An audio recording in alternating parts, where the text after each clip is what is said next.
What's up, everyone? It's Jeremy Majors here with Majors Academy Dog Training out of Green Bay, Wisconsin. And we are live Dog Training Q&A, episode 163, where you come and ask any questions you like, and we answer them to the best of our ability. We are live on YouTube, Facebook, and Instagram. We're here to help. That's it. Answer your questions and help as best we can. We got a lot to talk about. Honestly, I just want to talk about the board and trained dogs and my puppy. I feel like there's a lot of people that could benefit from what I'm relearning raising my puppy. You know, it's difficult to distinguish between what you should do and what you should allow and what, because you don't want to work backwards. And a lot of people are concerned with just that. I just got a call this week from a puppy who was 11 weeks old, lab, and is assertive, going to be used for hunting. And one of their concerns was the dog was humping their bed. And so it's like, okay, they called me because they were like, we don't know what to do. We don't want to allow things that may be potentially bad long term. And so they called me, and basically I'm telling them, hey, you guys just relax. It's an 11-week-old puppy. You don't have to have things that are perfect right away. There are going to be things that aren't perfect. You ain't going to have a perfect dog. It's just not going to happen.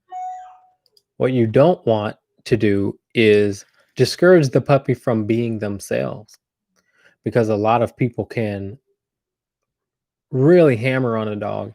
And I get a lot of calls that the dog is ended up peeing when they approach the dog. That just means that you've put too much pressure on the dog.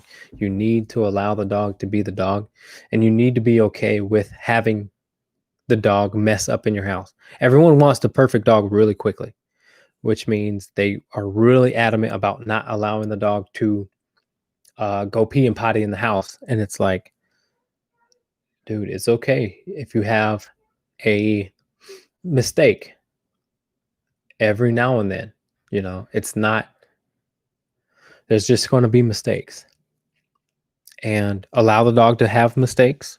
Don't get too angry with it, because it's really young and you're learning the dog and the dog's learning your routine, stuff like that.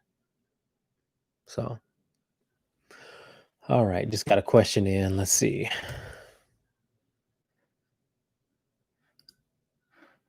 My dog just started to dig holes in my yard. What can I do to get him to stop? He's 7 months old. Perfect example of what I'm talking about. The dog is 7 months old. Digging is something that's natural to a dog. And while you should get it, you shouldn't allow digging to happen. Do not label your dog as something that is bad because it dig. It's so natural to a dog to dig. So we shouldn't label that dog a bad dog because it digs. That's just what I'm saying. But what you'll have to start doing is either be out there with the dog more, and so that you can teach the dog that that's not okay, and it can teach something else. Because dogs dig for a couple of reasons. One, if it's bored, which means you have to be more involved on some level, maybe. And two, if it wants to bury something. But either way, you can get the dog to realize that that's not okay by making sure that when you say no, the dog actually listens to you when it starts to dig. But again, just know that digging is something that's very natural. It's going to happen. It's boredom. It's energy expenditure. It's the dog really wanting to Just do something. So don't be so hard on the dog when it comes to digging. You can also get a sandbox or something like that and maybe let the dog dig there. I was thinking about that. You know what I mean? So try that out. But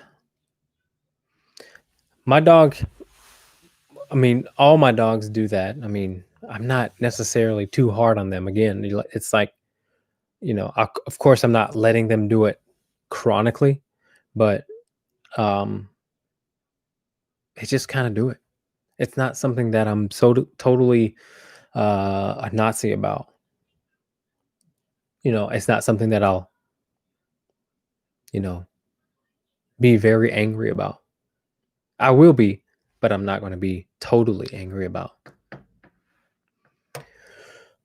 So my puppy has definitely digged. I'll just tell you that right now. She's 8 weeks old right now, and you know, with puppies, it's all about again just allowing them to be. All right, let's answer some questions. Amanda says, "What do I do about food aggression? She gets super aggressive protecting her food. Who's she? How old is she? What is she? How long have you had her? Give me some more information, and then I'll the more specific you can get, the better answer I can give." Know what I'm saying? So let me just tell you more. I've got a couple of boarding dogs that are here, and I really want to emphasize because obviously I've got a dog now here who has been neutered really early, and I feel that the dog's tendency to be, I think the dog is much m- more immature than it would be if it had not been neutered at such a young age. So I want to bring that up because I think it's an important topic to bring up.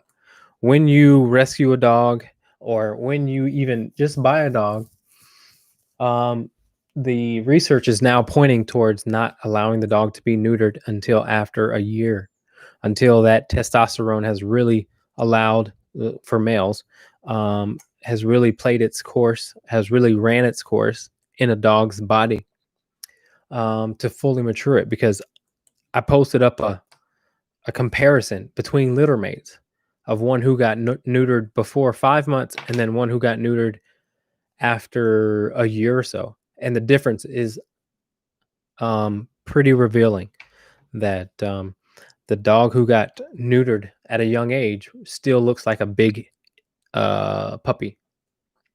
And so, um, and I think that has to do with attitude. I started paying attention to dogs that I train and started asking owners when they got them neutered. And I've had a big difference. I've seen a big difference in dogs being able to become calm who were neutered later as opposed to neutered early. Spayed and neutered, I'm sorry. So just something I've been picking up on, man. Okay. 2-year English Springer Spaniel. She's also very aggressive protecting me. She will lash out if anyone comes near me, barking and angry. Okay, so what you have to do, Amanda, is start getting your dog to respect the fact that when you say no, it actually um, listens to your authority. And then you also have to make the dog, when you're going to your second question, you have to also make the dog independent from you. Because if a dog's affection cup, let's just say, is full, it will close off the rest of the world. I've noticed this in children. The more spoiled the child, the less closed off they are about interacting with adults, maybe even kids. But I definitely noticed that same trend when it comes to dogs. Most dogs are antisocial because they have the choice to be antisocial. And we have to push them to be more social. Yeah, that makes sense that you're home with her 24/7. She has plenty of time to get what she wants, to do what she wants, and act how she wants. There's something to be said about dogs who used to not stay in the house. And yes, on some level, it was tough, rough, and all that.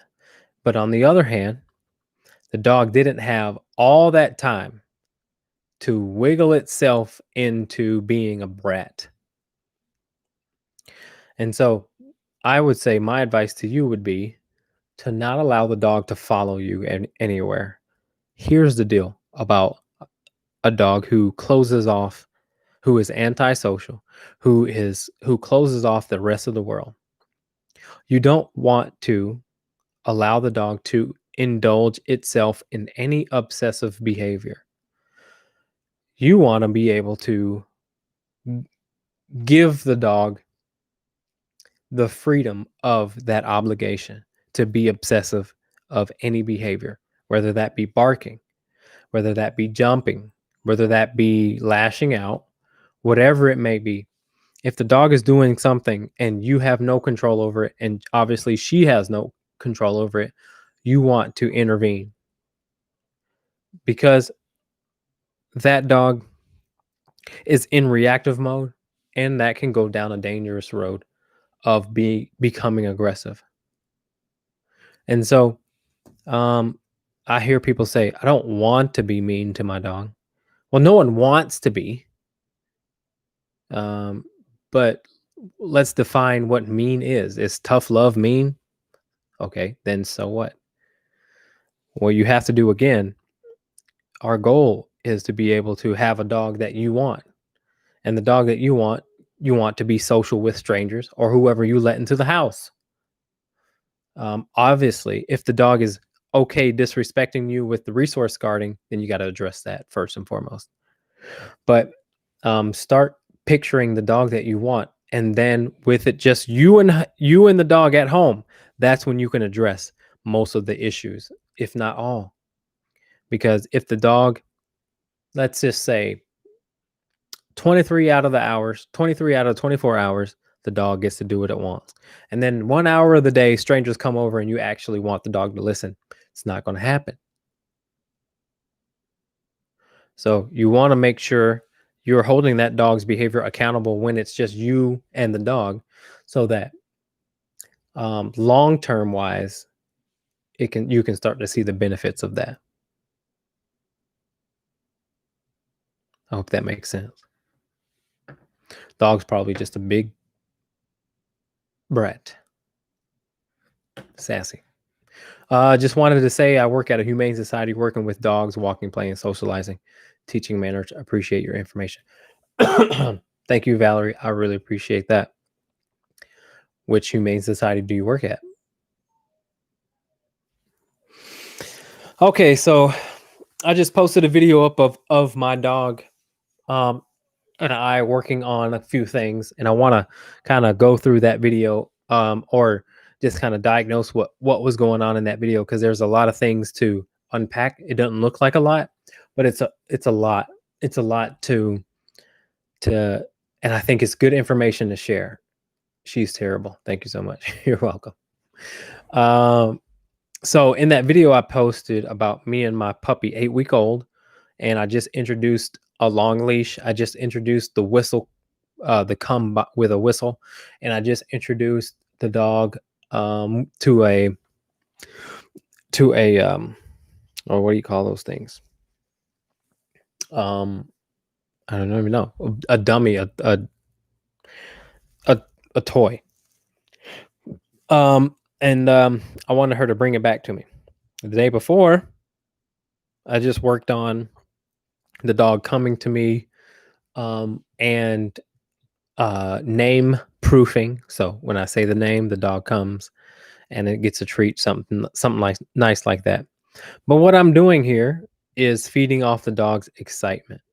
The dog's excited to come to me. I'm using that as a tool to start adding familiar sounds, pictures to the dog, so that the dog gets accustomed to that, if that makes sense. I really want the dog to see me bending down.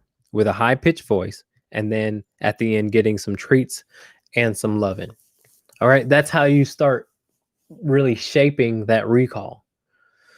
So right now we're just working on what her natural tendencies are. She's excitable, she loves food, and she loves excitement. Um, so I'm using those things to get her to come to me with the word come, with her name, and with the excitement.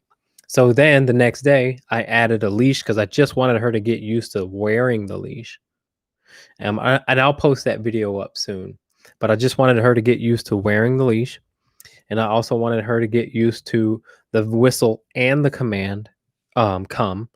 Um, and then obviously rewarding her with a treat, but also throwing in that dummy toy and getting her to come back. So she came back with the dummy so well because yesterday's work, we worked on that same picture. And so she grabbed the dummy and she saw the same picture of me bending down, high pitched voice, cheering her all the way in. And then I'm also teaching her out, not necessarily forcing it out, but there's a natural way when dogs out whatever you want, whatever they're holding. If you can hold it still, they call it dead prey. If you can grab whatever there is in their mouth and hold it still, then they'll let it go. Um, and so that's what we're working on. And man, did she do good. I mean, she's so great. She's such an easy dog. I'm so happy to be working with her. But anyway, let's answer some questions. Amy says, when you're working on the place command, how do you stop the dog from chewing / biting on the leash when he is in the down position? Well, it depends on what all you would have.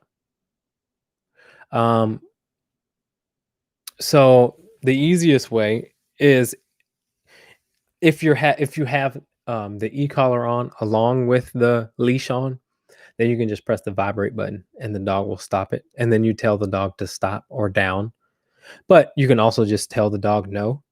And you can also give a leash correction while you say no. You can grab the leash while it's biting it and say no and give a leash correction when it does it.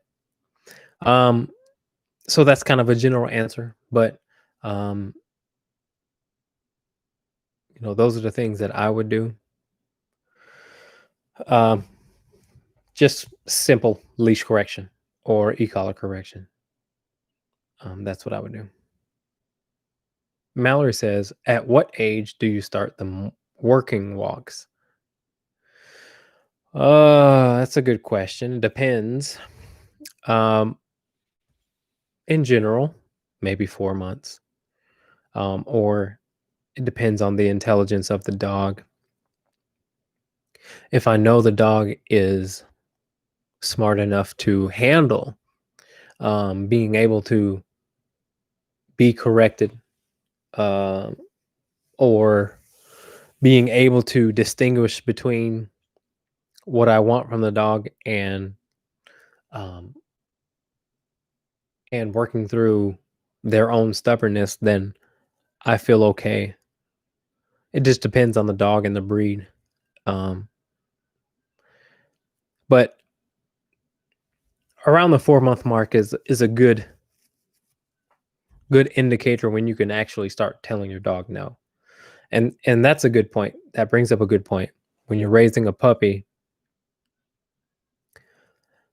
the puppy can only handle so much pressure. And I get a lot of calls that the puppy is peeing upon the body pressure of the human. And now I'm starting to see it all because of how I am dealing with my own puppy. I want to make sure that the dog obviously doesn't feel too much body pressure from me, but I also don't want the dog to pee and poop in the house. And that's where I think a lot of people can go wrong or put too much pressure on the puppy. They don't want to clean up a mess. Therefore, they put too much pressure on the puppy, and the puppy ends up being a little nervous about or even confused about what's going on. So you have to take into account like what the what's going on with the puppy. Best way to alleviate nervous peeing is to put a leash on the dog. That way you can grab the leash away from the puppy and kind of guide the dog where you want the dog to go. Um, your body pressure again is speaks volume to the puppy, and you want to make sure that it's not necessarily going to make the dog nervous.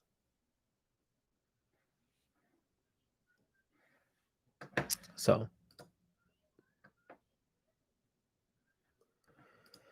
I had a lady call in with an 11-week-old lab who was humping humping its bed, not humping humans, but just humping its bed. And I had to reiterate how that it's not that important that the dog is stopping the humping behavior necessarily. Obviously, humping is bad, but again, what you don't want with your puppy is developing the fear of being who they are. And sometimes that can happen if we're too obsessed with perfection when it comes to our our dogs in fear of creating bad habits. But just remember this, that a good 20% of let's just say dogmanship should be geared towards obedience. Sit down, stay, come. That's obedience. More importantly, 80% should be telling the dog what not to do. Because if you think about it, a male dog, a female dog, their mother would never teach sit down, stay, calm. They would only allow the dog to be and then correct the dog if it's inappropriate. So if the puppy decides to bite the mom a little too hard, the mom would correct the dog via, you know, soft mouth bite, growl, bark, or whatever. So it's more important that the dog is allowed to be who they are and then told what not to do within that spectrum of what you want from your dog. Obviously, make sure it's fair always. But for example, my puppy tends to want to jump on my 2-year-old more so than me or my wife. And she already knows that the 2-year-old is a little bit more vulnerable than myself and my wife. And so I'm allowing the puppy to be excited, but I'm not going to allow the dog to jump up on my 2-year-old. And so kind of take the instinctual route, kind of take what the mother would do in that situation. And it's kind of worked out great. So it's interesting to see and learn how much you can, you know, give without creating bad habits, or how much you can stop without creating a dog who's afraid to be themselves. Because obviously we're in a space now where dogs are more than okay with being themselves to the point where they don't respect any sort of authority or consequences.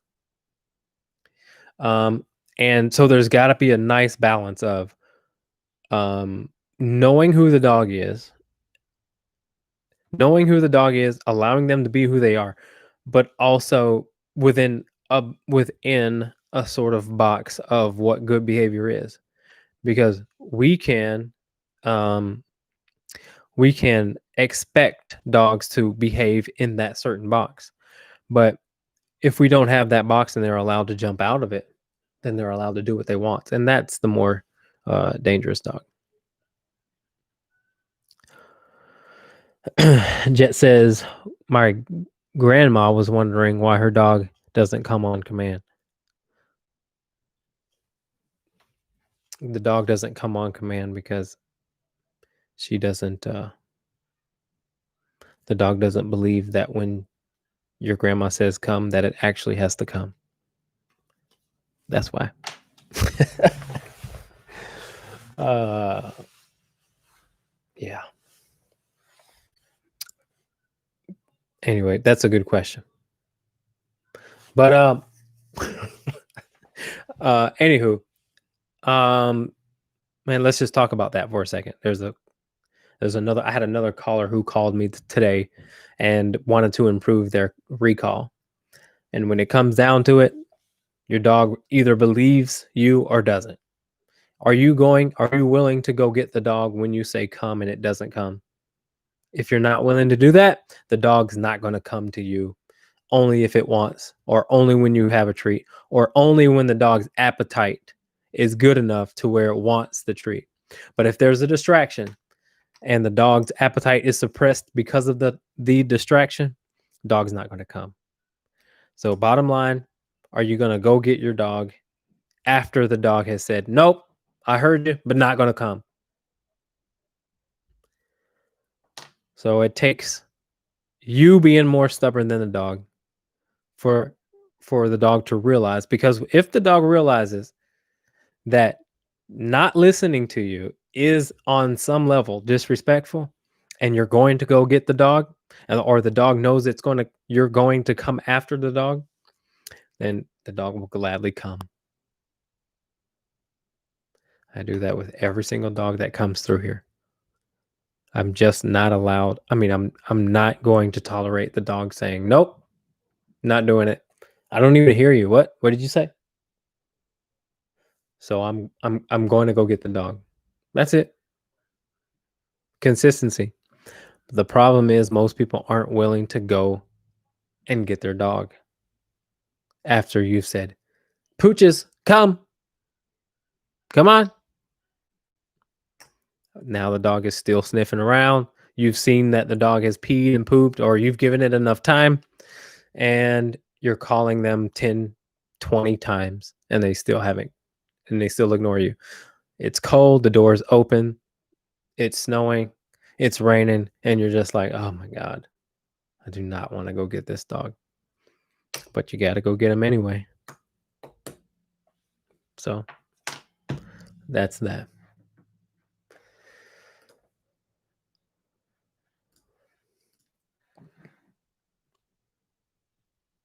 And also, to talk more about that place command that I just posted, I made a post about the place command and the importance of it. And someone asked me why, or what's the deal when it comes to thunderstorms? How can it help with thunderstorms? The place command can help with thunderstorms because it gives the dog something to do that it has to, therefore occupying sort of half of of its mind, as opposed to just indulging in its fearful mindset when it comes to thunderstorms. Giving a dog a job to do while the thunderstorms are going on is going to help 100% with thunderstorm anxiety. Giving the dog something to do that's non-negotiable.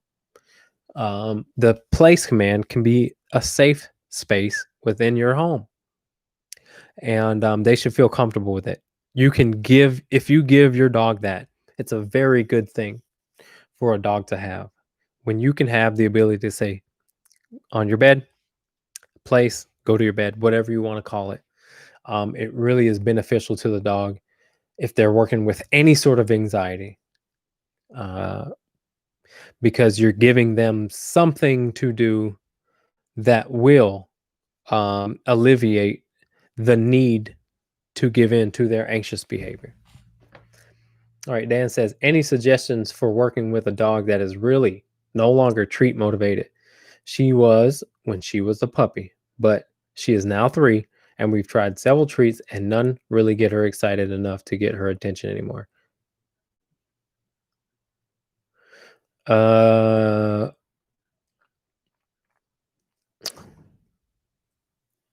what do you want her attention for? What do you want her to do? That with treats made her do before.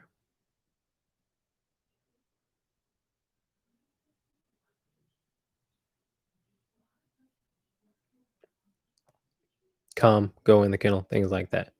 Okay. So come, I kind of just explained. If you say come and she doesn't, you have to go get her. Go in the kennel, grab her by the collar, and walk her to the kennel. 90-10 rule. Walk her 90% of the way and stop 90%, and then allow her to make the choice to go in the kennel that last 10%. No treats involved, just consistency from you. Because treats are just nothing but persuasion. And again, like I said before, it depends on the dog's appetite, not reliable. What is reliable is what I just said. When you say come and the dog doesn't come, go get the dog.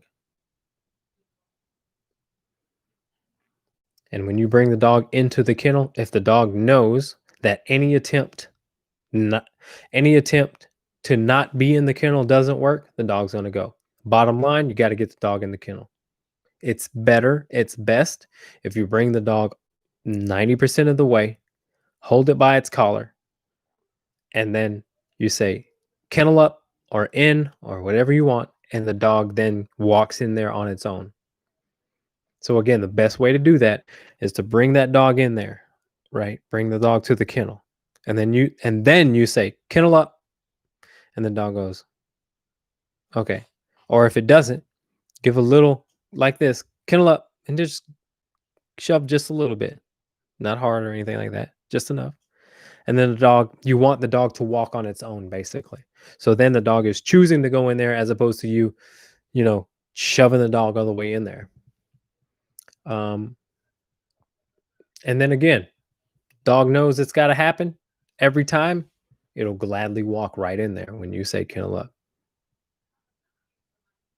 So the dog is relying on the consistency of the relationship between you and the dog.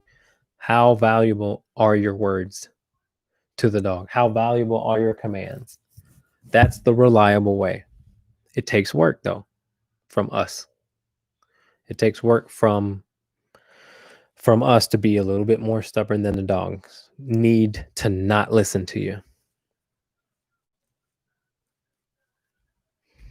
So bottom line, I know of a way that is consistent without treats, without toys, without anything else. We will always have um we will always have our dialogue between the dog and I. We'll always have that relationship.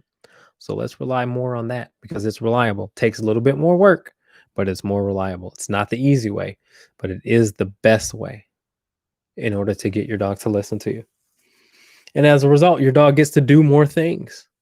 It's to be off leash more. It gets to, I mean, you enjoy your dog a little bit more. The dog probably enjoys you more if you can be a consistent leader with the dog. So I appreciate your question. Feel free to ask another. Any of you guys, if you want to ask more questions, feel free to ask. This is not limited to one question. Feel free to ask as many questions as you like. And yeah, we will go until we have all the questions answered. Okay. So let's talk about separation anxiety for a second. Separation anxiety has to do with a couple of things. If your dog follows you around when you're at home and you allow it, your dog is going to have separation anxiety. If you come home and you make it a party, a celebration, then most likely your dog is going to have separation anxiety. If you have a dog that's crated and you get the dog excited in the crate, then you are feeding into separation anxiety.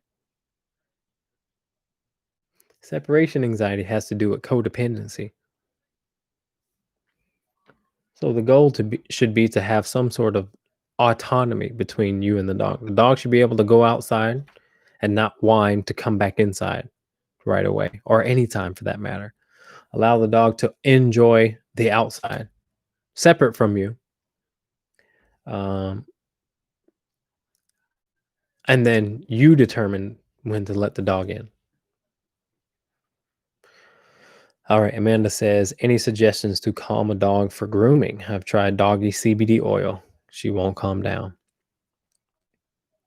Well, um, what you have to do is allow the dog to attempt to manipulate the situation in their favor. Allow it to do so, or not allow it to do so. But just bottom line, let them see that their attempt to manipulate the situation is not going to work. Again, I'm talking specifically most reliable way. So when I want to get a dog comfortable with grooming, I tie the dog up. Even if I have to put a leash around its hind legs or um, under its belly and tie up so it can't turn around, and put a leash around the collar, then I'll do so. But again, the dogs has to go through their best attempt to not have something happen in order to be vulnerable to allow it to happen. You know what I'm saying? So there's a lot of dogs who just aren't comfortable with it, and we have to get them comfortable with it by outlasting their refusal, their attempt to refuse it to happen. If they can escape, then they're going to try to escape. But what happens if it doesn't work? Then they will submit to it, especially if we're fair to the dog. Obviously, if grooming is not making them really uncomfortable, then we can expect that they can do certain things. We should be able to bathe our dogs. We should be able to groom our dogs. We should be able to take our dogs to the vet and have them examined. We should be able to do those things without protest, without aggressive behavior, without nervousness. But you can start that at home again by teaching the dog to become calm on command. And how you get there is really pushing the dog past its comfort zone and you still being there, getting whatever you set out to do done, whether that be nail trimming, ear cleaning, just overall body examination. Get the dog to become comfortable with standing there and you sort of doing all that stuff. You can start early as a puppy when you get a new puppy. Everyone gets a dog and just allows them to do what they want way more than what they should be comfortable with when it comes to things like grooming, vet visits, just general animal husbandry. We have to think both long term, not just short term. The dog wiggles out of the way, does this, does that. We make excuses for the dog, and the dog just does what it wants. It's like, no, we want you to be handled, be able to be comfortable being handled by a stranger or me, and be able to be calm and get your nails cut with little to no protest. There's so many dogs that are on medication, on anxiety pills, have to be put under for nails and on this and that. But what it really boils down to is us not getting the dog comfortable, not getting the dog comfortable with being calm when we want the dog to be calm. Instead, we allow the dog to wiggle its way out of discomfort, and therefore giving the attitude of, well, if I just push enough, I get what I want. Because they're out to make life as easy as possible for them. Some people say, "Oh, my dog's protective of me, and that's why he's lunging and biting." It's like, um, not really. The dog's out for it. Is scared for its own self. Doesn't really care about you because it doesn't listen to you. Why would it care about you? Um. So, and you get the dog away from the owner, then it's no longer no longer aggressive. So, anywho, those of you who just joined, feel free to ask any questions that you like. Feel free to ask multiple questions too. This is Dog Behavior Q&A, episode 163, and we're still live on Instagram. We're still live on YouTube, and we're still live on Facebook. And I like doing these things because people contact me and they say that these things really help. So the more questions, the better, because there are people out there that are probably struggling with the same sort of questions that you have or the same sort of challenges that you have. So feel free to ask as many questions as you like and know that your question's probably helping other others that may be seeing this for the first time. All right, so let's talk about that out for a second. When we teach a dog out or leave it, one thing has to be universal for a dog to really reliably leave something alone. First and foremost, it has to have respect for who is asking for something. Say your dog is chewing on a rawhide and you don't want it to chew on the rawhide anymore. You should be able to put your hand on the rawhide and the dog back out of it. Okay.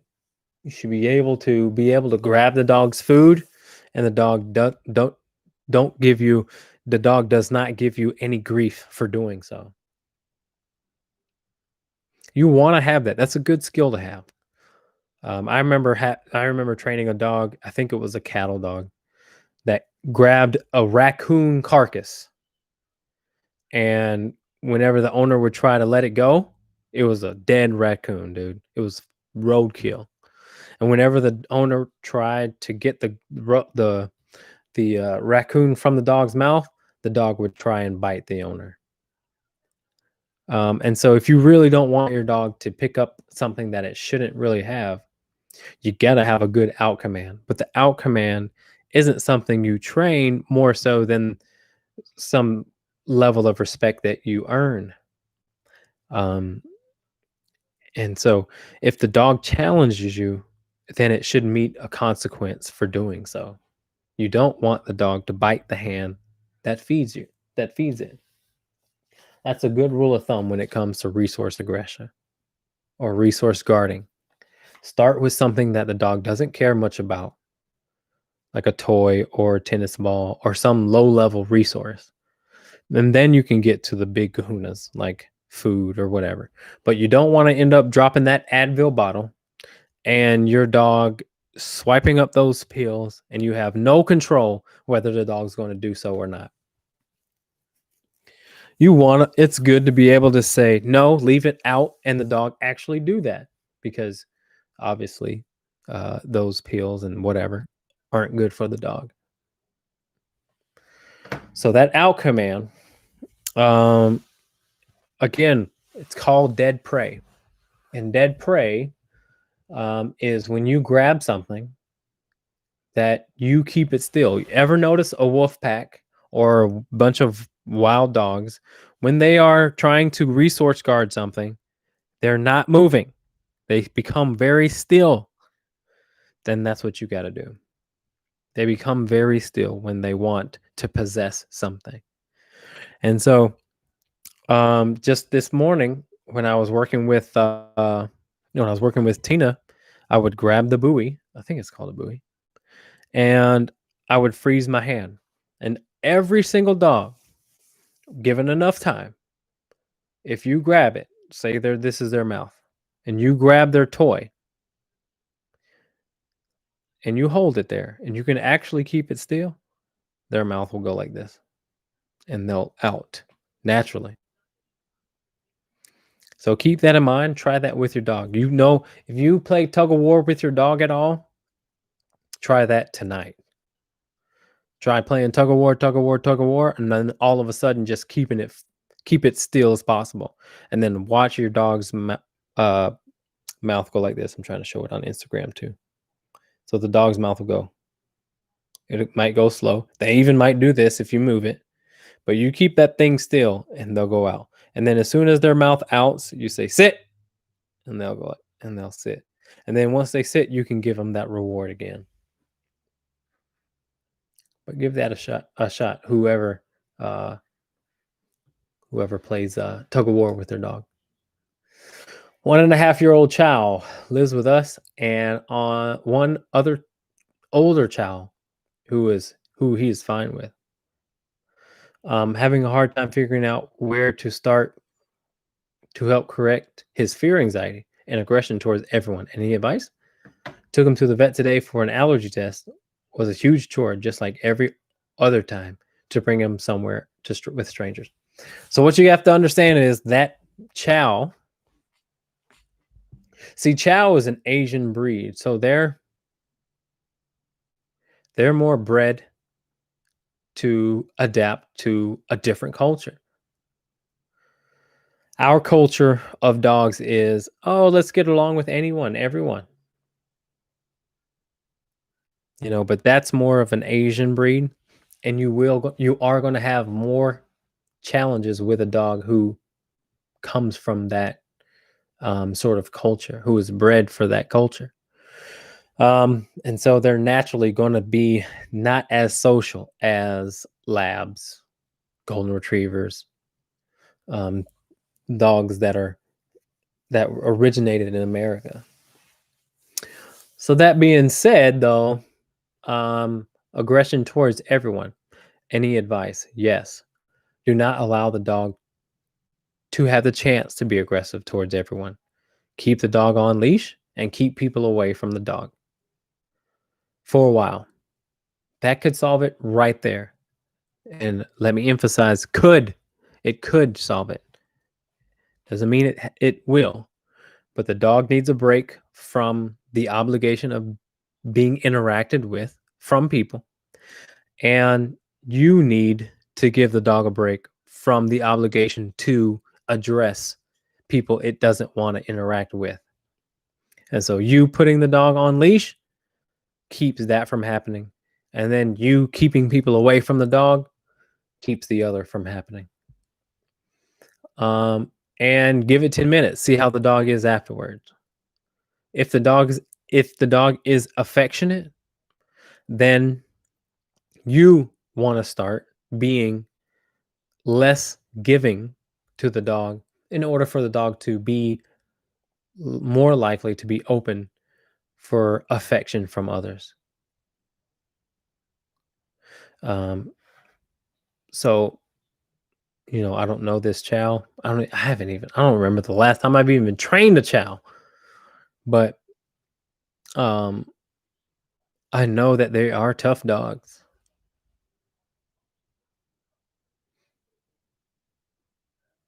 But here's the tip. If the dog has got aggressive with someone recently, let's take a couple of days off of giving the dog luxuries, only providing the dog what it needs: exercise, discipline. Make sure the dog can be held accountable for its own behavior with just you and the dog. And again, that's all geared towards wanting the dog to be more open to strangers.